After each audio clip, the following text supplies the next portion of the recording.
Hey everyone. So as you probably already know, Dream is one of the biggest Minecraft YouTubers right now. And his series, Minecraft Manhunt, is one of the most popular shows on YouTube at the moment, with a total view count of an insane 650 million views at the time of this recording. And while people have already covered Manhunt to death, something interesting happened a few days ago. Recently, Dream announced on his stream that there would soon be an opportunity for a fan to become a hunter in a future video. I do want to do more manhunts on the Manhunt channel. I am going to be releasing a t-shirt soon. That's a manhunt t-shirt that if you buy, you have a chance to be in a manhunt. Going against me. I'll be speedrunning and you'll be like hunting me. Maybe you'll be hunting me with like George and Sapnap or something. Maybe George, Sapnap, Bad, and Ant. I don't know. Maybe 5 people. Now this announcement thing got me thinking. If you were to be a hunter against Dream, how would you win? We've all seen Dream win against 2, 3, and even 4 hunters in the past. So how would you even stand a chance at victory as just 1? Well, that's what we're going to be talking about today. After watching and analyzing all the manhunts Dream has done, looking at the official rules put in place, and even reading some of Sun Tzu's The Art of War, I've devised some viable strategies and important tactics from the moment the game starts all the way to the dragon fight to use if you were to play in a Minecraft Manhunt against Dream, and desired to go down in history as the fan that single-handedly beat Dream at his own game. A few disclaimers before we jump in. For one, there aren't going to be a lot of super specific tactics mentioned. Think of them as broader ideas to put into practice with certain items. Also, for the sake of realism, we're going to make the outlandish assumption that Dream is just slightly better at PvP than you are. And before anyone tries to refute my statement with their 3-game win streak in Bed Wars, remember, we're talking about 1.16 combat here. Last thing I want to mention is that if you end up enjoying this video, make sure to like and subscribe to my channel. This video took a lot of time to make, so if you do end up subscribing, that would be pretty epic of you. And with that out of the way, let's get into it.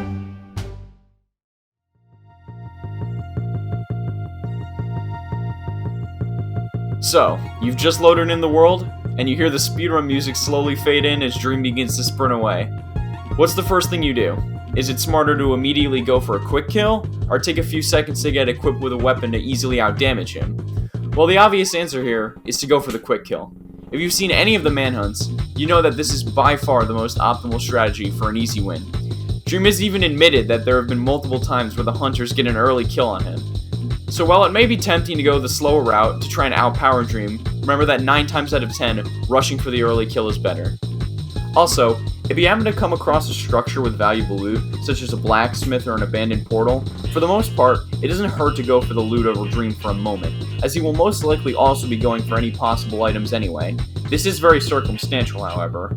Obviously, if you know he's extremely low with no way to heal, it's much safer to just go for the finishing punch, rather than risk his escape just because you wanted that shiny looting 3 gold sword in the abandoned portal chest nearby. But even with the odds in your favor with going for the quick kill, inevitably, there will be some times where it won't work and Dream will escape. It is at this point that you should collect your first resources. Obviously, iron is the top priority, so try to get it as fast as possible. If you're lucky, you might be able to get iron way before him and slay him before he even gets his own. It should be mentioned though that once you get resources, survival against Dream himself is a top priority, as dying will not only send you back to square one, no pun intended, but will also give him even more materials to loot off of your dead body. So play it safe, get a decent amount of materials, and then when you're ready, place a bed for good respawns, and begin to track him down.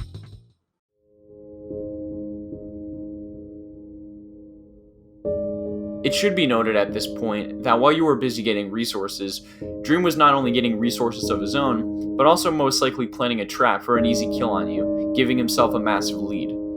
This is by far the most difficult part of being the hunter, as Dream is constantly finding new and unpredictable ways to either escape danger or destroy you. Hell, in the latest episode, he literally ran on air to escape the hunters. Honestly, the only advice to avoid Dream's traps would be to play extremely carefully. But obviously, being carefully is usually at the cost of speed and efficiency in hunting Dream. So as the hunter, it's important to find the perfect middle ground between staying safe but still being an active threat. A different approach that you could take as the hunter would be to go crazy with the resource gathering to the point where you're able to die with virtually no repercussions due to the extra resources you have, and simply brute force the traps that Dream may have set up. The strategy is most effective during the nether stage of the game, as you can simply use a bed right next to Dream's nether portal, store some extra materials in the overworld for when you die, and rush and repeat until you're able to kill him.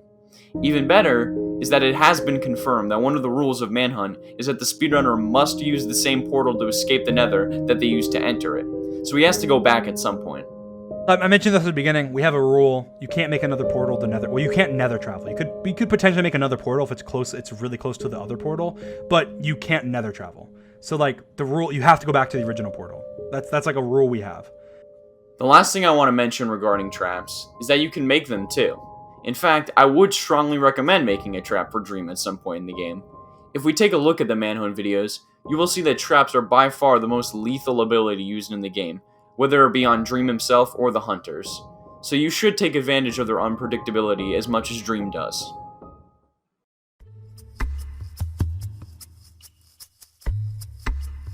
Now, while traps are great, most of them take a lot of time and materials to get working, and they all have the risk of Dream being able to escape it and putting all that work to waste.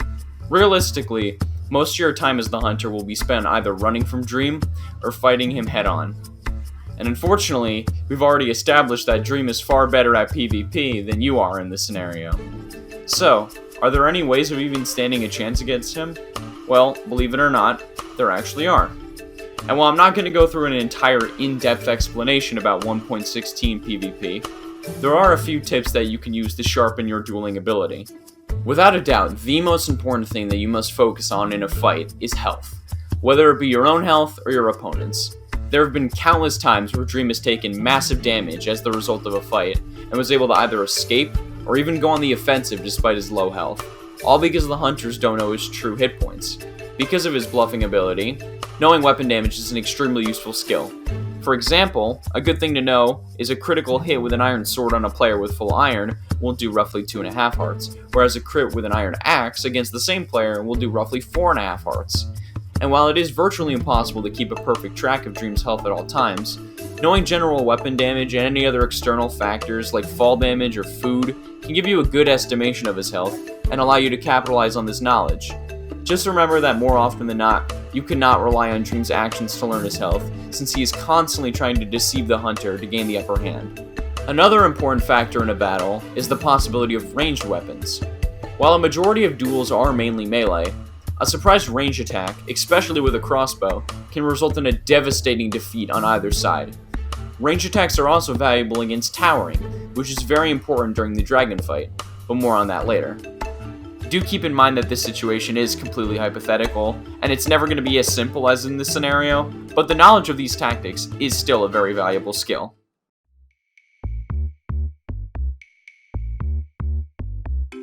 Throughout the game of Manhunt, there are certain items that are extremely useful to you as the hunter. Whether it be weapons to try and kill Dream, or items that boost maneuverability, there are definitely a lot of items that you should go for to gain a massive boost in the game. Obviously, iron is one of the most important items in Minecraft in general, since it allows you to craft weapons and armor to heavily increase your attack and defense. After all, you aren't going to be able to get anything done without being a threat against Dream. Along with armor and weapons, a shield is also very beneficial to not only counter ranged weapons, but even swords to a degree. Beds are another useful tool, since they can cut out a large chunk of time wasted due to a death with a quick respawn. Some other powerful items include ender pearls, potions, end crystals, water buckets, even an enchantment table. One thing that is important to remember with these items, though, is to not go crazy with them, for two reasons. Firstly, the more items you go out of your way to obtain, the more time you're spending not giving Dream an active threat, and the more time you're giving him to make progress. Secondly, the more items you obtain, the more valuable you become to Dream if he kills you, since he will most likely steal these items off your body.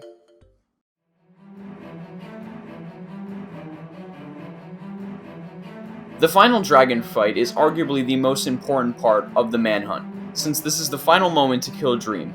At this point, it's all or nothing. So how can you maximize your chance at victory during the final dragon fight? Well, the first thing to consider is getting into the end before Dream. If you are able to make it into the end before him, you will have a massive advantage in that you can trap the spawn, making it extremely difficult to escape death if your trap is good. However, this is a very rare scenario, considering Dream will most likely make it to the end before you. The moment Dream has gone through the portal, there are a few things that you have to do. Firstly, go to the stronghold immediately after he goes in. You can't afford to waste any more time. Secondly, use the fact that you can respawn and he can't by placing a bed at the stronghold, and leaving some extra materials for if you die in the battle. Beds themselves can also be a strong weapon in the end since they create a large explosion when used. In general, you should use your most powerful and important items at this point, such as potions or ender pearls to take advantage of the intensity of the situation. Another thing to remember is to pay close attention to the dragon itself and its health, especially when it's perching in the middle. The dragon's perching phase is where Dream will try and take off a huge chunk of health from it, so it could be helpful to guard the middle and go on the attack when Dream tries to get some damage in.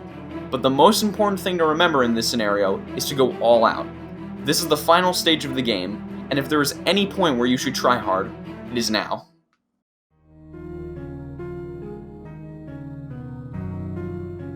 The last thing I want to mention are some final quotes taken from Sun Tzu himself that can help you with your hunting ability. They are pretty broad, but they can apply in a lot of situations, so do keep them in mind.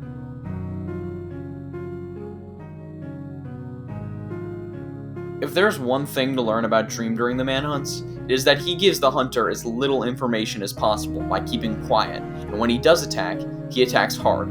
Take upon this strategy yourself as the hunter and resist the urge to give him any information by talking.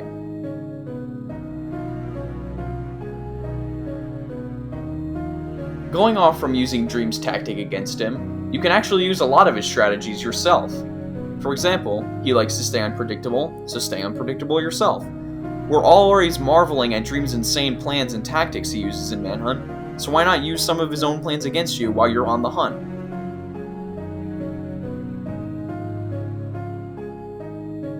While attacking and potentially killing Dream is your main priority as the hunter, survival is also extremely important during a manhunt.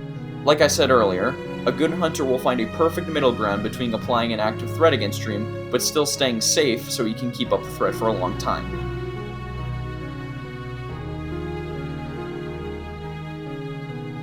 Now I know I did say that staying silent is very beneficial, but you should also take advantage of the inevitable nervousness that comes when playing a manhunt as the speedrunner. Try to avoid ever letting Dream regain composure after a near-death experience, as nerves can make anyone perform subpar.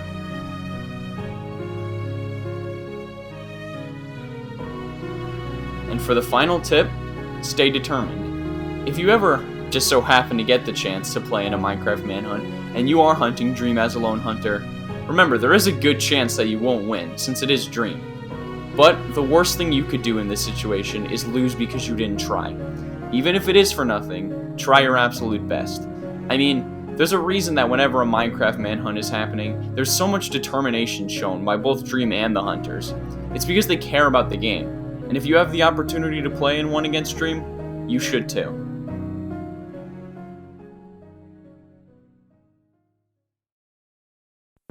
So that's all I got for this video. Sorry the last bit kinda ended up turning into a mini TED Talk, but I thought it was kinda fitting. And sorry there hasn't been a new video for me for a while. This one ended up taking me a lot longer than I thought it would, so if you could subscribe to my channel if you enjoyed, that would be pretty helpful. If you haven't seen the Minecraft Manhunt videos, but still watch this video for whatever reason, make sure to watch them also. They're really well made. And that's about it. Thanks for watching.